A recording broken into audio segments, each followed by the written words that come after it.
Setelah Rismon ajukan restoratif justice, bilang ijazah Pak Jokowi asli, banyak yang tersakiti diprank oleh Rismon Sianipar.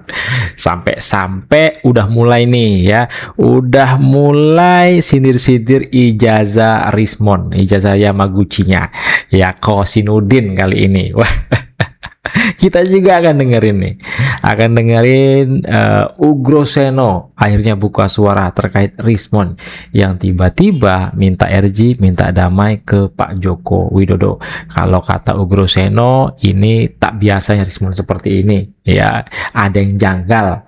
Rismon ini merasa tertekan, kata Ugroseno. Mana yang konsisten berjuang untuk rakyat, dan sekaligus saya juga mengapresiasi kepada pejuang-pejuang kita, Yes. Pak Roy Suryo, Bu Kurniatri Roryani, Pak Rustam Effendi, dan Pak Rizal Fadilah yang sampai hari ini komitmen berjuang. Dengan catatan, sekalipun nantinya ada satu atau bahkan semuanya ikut berkhianat sebagaimana yang sudah dilakukan oleh para pendahulunya, itu tidak pernah mengubah perjuangan, tidak mengurangi pahala kita, tidak juga menghilangkan harapan rakyat. Dan karena harapan rakyat itu begitu besarnya kepada Pak Roy, Bu Kurnia dan yang lainnya. Rakyat yang mana?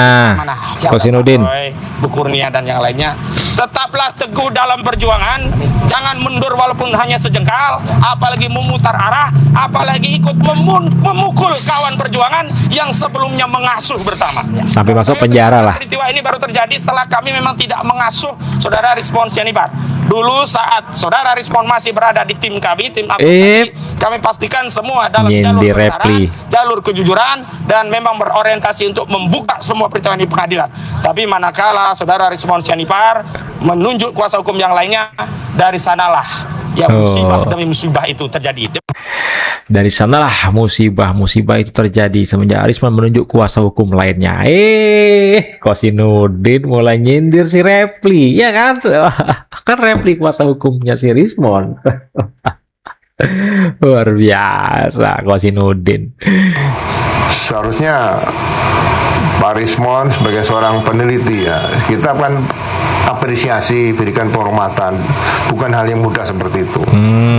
Jadi sekali lagi kita sangat sayangkan ya, kenapa dari awal tidak langsung minta maaf kepada Pak Jokowi atau Gibran sebelum menulis buku. Ya, jangan setelah menulis buku kemudian berminta maaf.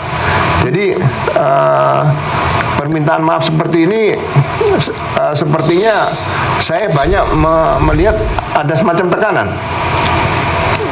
Contoh yang gampang sekali, saya mengikuti setiap video yang dibuat oleh Pak Rismon nih. Ya, saya tahu bagaimana cara menyiapkan itu, ya, tidak sempurna tapi baiklah.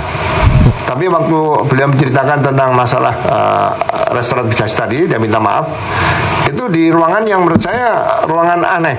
Ruangan aneh. Tidak pernah dilakukan. Dan bicaranya kaku. Jadi yang kamera yang ditempatkan itu juga kamera yang sudah standby, yang tidak goyang-goyang lah, seperti itu. Jadi sekali lagi saya yakin Rismon ini dalam tekanan dan dia tidak bisa melawan tekanan itu, sehingga dia harus melakukan hal-hal seperti ini. Dan ini berbeda dengan karakter Rismon yang saya kenal pertama kali. Jadi saya meluruskan begini,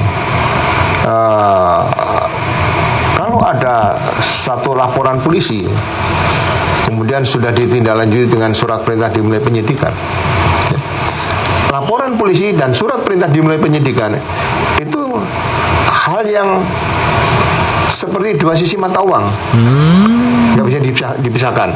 Nah, nggak bisa dipisahkan. Ya, kemudian pelapor menerima, memberikan pemaafan, gugur maksudnya. peristiwa yang dilaporkan oleh Pak Jokowi dan kawan-kawan 3 orang tadi harus dinyatakan sudah ditutup. Maksudnya dia ya kan, Rismon juga majukan restoratif justice, udah disetujui, itu berarti gugur laporan Pak Jokowi. Itu artinya apa? Seperti Tipa, Roy Suryo itu juga terlepas ya kan, nggak ada lagi statusnya sebagai tersangka. Intinya kasusnya itu ditutup. Itu maunya Ugroseno ya. Maunya Groseno, maunya Roy Suryo, maunya Tipa. Kan kita tahu nih, Refli Harun kan sebelum respon minta tertib justice ngotot sekali minta kasus ini di SP3. Minta tertib justice tanpa meminta maaf ke Pak Joko Widodo. Ini gimana nih, guys? Hah? Minta SP3 tanpa minta maaf ke Pak Jokowi. Ya. Diulang lagi sama Groseno. Halah. Jadi LP-nya itu satu kesatuan. Restoratif Justice 1, SP3 1, SP3 semuanya. Nggak bisa. Harus ke pengadilan. Rismon Sianipar sejak dia bermasalah dengan ijazah S2, S3 yang uji Jepangnya. Mulai berani Kosinudin. Lagi memiliki kriteria value sebagai seorang peneliti. Karena seorang peneliti itu boleh keliru tapi tidak boleh bohong, dan kasus yang menjeratnya berkaitan dengan ijazah S2 S3 yang bodong itu mengkonfirmasi bahwa dia tidak jujur. Bodong katanya ya. Dengan gelar akademik yang dimilikinya. Sekarang udah mulai cakar-cakaran. Seorang doktor gitu. Tiba-tiba Kosinudin ya mendadak bilang bodong itu ya ijazahnya si Rismon. Sekarang udah mulai berani ya kan, udah mulai berani mengungkit ijazahnya si Rismon. Padahal sama ini udah tahu Kosinudin ini. Berhubung Rismon udah lompat pagar ya kan, Kosinudin mulai ya kan, mulai ini mengungkit ijazahnya si Rismon, sampai-sampai bilang tidak berhak sebagai peneliti kalau nggak salah tadi ya. Intinya bodong lah. Nampaknya mulai membela nih laporan Bang Bil nih si Kosinudin ya karena kecewa. Jika dia merevisi penelitiannya dari yang sebelumnya berkesimpulan palsu bahkan 11.000 triliun persen, dan kemudian mengatakan ada kekeliruan dan kesimpulannya berubah 100 derajat menjadi asli, adalah bahwa beliau meminta maaf atas semua tuduhannya terhadap ijazah Pak Jokowi. Kemudian yang kedua, beliau menyatakan dengan ini bahwa beliau yakin ijazah Pak Jokowi asli. Dan ketiga, meminta tindak lanjut atas laporan yang ada di Polda Metro Jaya untuk dapat diselesaikan melalui restoratif justice. Pak Jokowi juga sudah langsung memberikan berdiskusi dengan kami secara langsung, menggunakan telepon mengenai hal ini, dan meminta kami untuk menginformasikan ini kepada para penyidik untuk nanti ditindaklanjuti, dipertimbangkan seperti apa nanti hasil dari itu. Jadi kami juga nanti akan berdiskusi langsung dengan penyidik menindaklanjuti hal ini, Mbak. Waduh, sayang sekali ya kan Rismon. Harusnya Rismon, Roy Suryo, Tipa itu sampai ke pengadilan ya, jangan diterima. Harusnya kalau maaf Pak Jokowi oke lah memaafkan, tapi kan hukumnya harus tetap berjalan biar ada kepastian hukum seharusnya ya. Tapi Pak Jokowi udah seperti itu, apa enggak dikata ya kan, haknya Pak Jokowi, haknya Rismon ya kan. Cuman kalau untuk Roy Suryo, si Tipa janganlah ya sampai restoratif justice ya kan.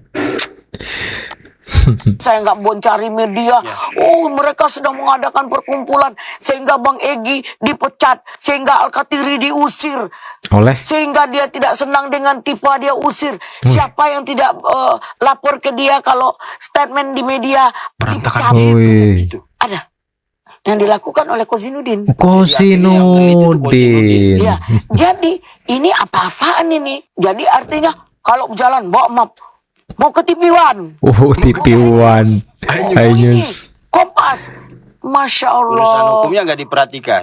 Ngapain? Kapasitasnya non-litigasi. Apa pandangan hukumnya tentang perkara ini? Kok bisa klien saya tersangka?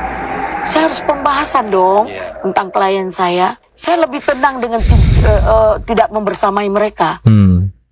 Gelagat sekaligus geliat yang saya baca belakangan ini ya terhadap RRT setelah kemudian Egy Sujana dan Damai Hari Lubis lompat pagar, kini Rismon menyusul mereka. Maka tersisa dua, kita tidak perlu membahas yang lain-lain ini. Kita tidak perlu membahas mereka karena mereka ini kelompok terusan yang hanya nempel di badan dua otak. Masih tersisa ini Roy Suryo dan Tifa. saya ingin menyampaikan prediksi saya. Prediksi saya, Tifa juga akan melakukan hal yang sama serupa yang dilakukan oleh Rizwan Syahdi. Waduh. Tunggu saja. Tifa sedang mencari-cari jalan. Dia tengah mencari soft landing seperti apa. Orang-orang ini sedang berburu landing baiknya seperti apa. Nanti yang tersisa tinggal Roy Suryo itu, tinggal Rahwana. Yang akan tersisa. Tifa akan mencari jalannya untuk sampai kepada RG juga. Kenapa? Karena geliat dan gaya politik diplomasi Tifa itu sangat terbaca di ruang publik. Sebagai politisi, saya bisa mencium aura itu, gejalanya bisa kita baca bahwa keinginan untuk mencapai RG itu ada. Ya, hanya Refli Harun juga kan masih gengsi untuk bilang kepada publik bahwa Tifa itu sebenarnya juga pengen ada RG. Betul. Seperti itu.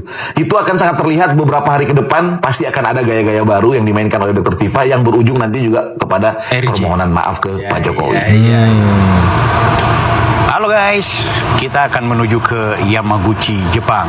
Ini mau menunaikan janjiku buat teman-teman yang kemarin amanah untuk menelusuri rekam jejak akademik dari sang pakar.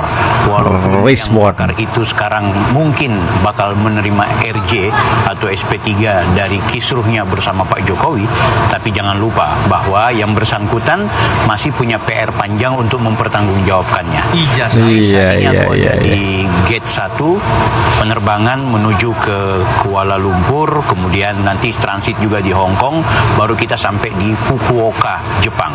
Di Fukuoka, Jepang itu baru kemudian kita naik bus sampai ke Yamaguchi, Jepang. Doakan saya bersama Roni Teguh. Amin. Mereka dari Jogja, kemudian Bang Roni Teguh dari Palangkaraya. Kita berjumpa di satu titik, Fukuoka. Saya Bang Bil, offside. Mantap Bang Bil ya, semoga dilancarkan Bang Bil ya. Kita tunggu kabar baiknya dari Bang Bil, Yosua Sinambela, dan Roni Teguh terkait menggali informasi ya soal pendidikannya si Rismon, ijazahnya si Rismon, ya pokoknya terkait dengan Rismon lah di Yamaguchi, ya kan? Saya Akbar Cika undur diri. Jumpa lagi nanti di next video. Assalamualaikum warahmatullahi wabarakatuh. Bye bye.